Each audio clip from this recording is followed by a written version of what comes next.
Hey guys, welcome to Maths by T channel. In today's video, we are continuing with exercise 5.2. I have already completed exercise 5.1 and I will add the links in the description. Make sure to check them out. So I'm starting with the example problem, that is find the roots of quadratic equation 2x squared minus 5x plus 3 equals to 0 by factorization. So first మనం ఈ equation తీసుకుంటున్నాం. 2x square minus 5x plus 3 equals to 0. So మనకు quadratic equation అనగానే as I said in my first video, quadratic equation అనగానే మనకి ఏం గుర్తు రావాలి? A x square plus b x plus c equals to 0. So quadratic ఈక్వేషన్లో ఏ ప్రాబ్లం అయినా సరే మీరు ఈ ఫార్ములాని ఈ ఈక్వేషన్ని మెన్షన్ చేయండి. అండ్ ఇక్కడ ఎగ్జాంపుల్‌లో మనకి బై ఫ్యాక్టరైజేషన్ అన్నాడు. సో, ఇప్పుడు మనం ఫ్యాక్టరైజేషన్ మెథడ్‌తో రూట్స్ ఎలా ఫైండ్ ఔట్ చేయాలో చూద్దాం. సో, ఇక్కడ మనకి ఫ్యాక్టరైజేషన్ అంటే ఎలా ఉండాలంటే ఫస్ట్ ఇది ఏ కదా! 2 అనేది ఏ, మనకి సి అంటే 3. సో, మనకి ఏ ఇంటూ సి ఎంత? ఫర్ ఎగ్జాంపుల్ 2 ఇంటూ 3 తీసుకుందాం. 2 ఇంటూ 3 ఈక్వల్స్ టు 6. సో, మనం ఇక్కడ ఏం చేయాలంటే ఫ్యాక్టరైజేషన్ మెథడ్‌లో ఎనీ 2 నంబర్స్ తీసుకుంటే అది మల్టిప్లై చేస్తే 6 రావాలి అండ్ యాడ్ చేస్తే ఈ మిడిల్‌లో ఉన్న నెంబర్ రావాలి. సో, అలాంటి 2 నంబర్స్ తీసుకోవాలి మనం. సో, మనకి ఏ నెంబర్స్ తీసుకుంటే మనకి +6 వస్తుంది. +6 రావాలి అండ్ -5 రావాలి. యాడ్ చేస్తేనేమో మిడిల్‌లో ఉన్న టర్మ్ రావాలి. ఇంటూ చేస్తేనేమో 6 రావాలి. సో, అలాంటి 2 నంబర్స్ ఏమైనా ఉంటే అవి -2 అండ్ -3.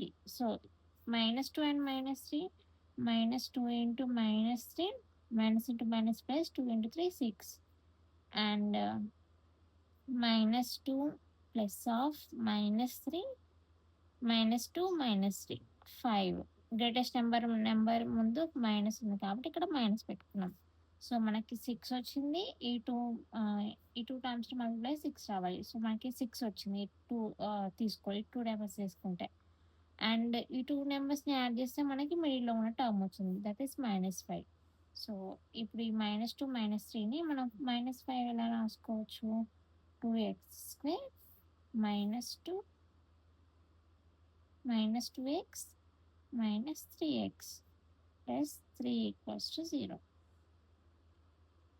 ఇక్కడ మనకి 2x ఉంది. ఇక్కడ 2x ఉంది. సో, ఈ రెండిట్లో సేమ్ 2x ఉంది కాబట్టి 2xని కామన్ తీసుకోవాలి. 2xని కామన్ తీసుకుంటే ఇక్కడ ఎంత ఉంటది ఇంకా 2x పోయింది. x స్క్వేర్ ఉంది కదా! ఒక x ఇక్కడ మనం కామన్ తీసుకున్నాం కాబట్టి ఇంకొక x మిగిలిపోతుంది ఇక్కడ.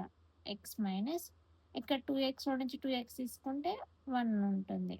అండ్ ఇక్కడ కూడా మనం -3ని కామన్ తీసుకోవాలి. -3ని కామన్ తీసుకుంటే ఇక్కడ 3 వెళ్తే ఇంకేముంటుంది? x ఉంటుంది. అండ్ ఇక్కడ మైనస్ వస్తుంది. మళ్ళీ 3లో నుంచి మనం 1 ఈక్వల్స్ టు 0. సో, ఇక్కడ మనకి x-1, x-1 ఈ 2 కామన్‌గా ఉన్నాయి కాబట్టి మనం x-1ని కామన్ తీసుకుంటే మిగతాది ఏంటి? 2x - 3 ఈక్వల్స్ టు 0 కదా! సో, ఇక్కడ మనం రూట్స్ కనుక్కోవాలంటే x-1 equals to 0 and 2x - 3 equals to 0. So, ఇక్కడ x వాల్యూ ఏమవుతుంది? -1 equals to right hand side పోతే +1 అవుతుంది. అండ్ 2x ఈక్వల్స్ టు ఇటు సైడ్ వస్తే -3 +3 అవుతుంది. ఇక్కడ మనకి x equals to 1 and x equals to 3. ఇంటూలో ఉన్నది ఈక్వల్స్ టు సైడ్ వెళ్తే ఏమవుతుంది? బై అవుతుంది. So, 3/2. These are the roots of the quadratic equation. x equals to 1 and x equals to 3/2.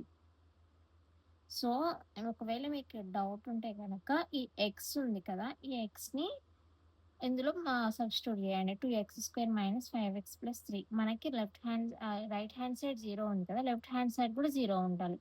0 = 0 వస్తే మనం చేసిన మన రూట్స్ కరెక్ట్ అనమాట. సో, అదైతే నేను ఎక్స్‌ప్లెయిన్ చేయట్లేదు. ఒకవేళ మీకు ఎక్స్‌ప్లనేషన్ అది కావాలనుకుంటే మాత్రం నాకు కామెంట్స్‌లో చెప్పండి. I will try to explain that also.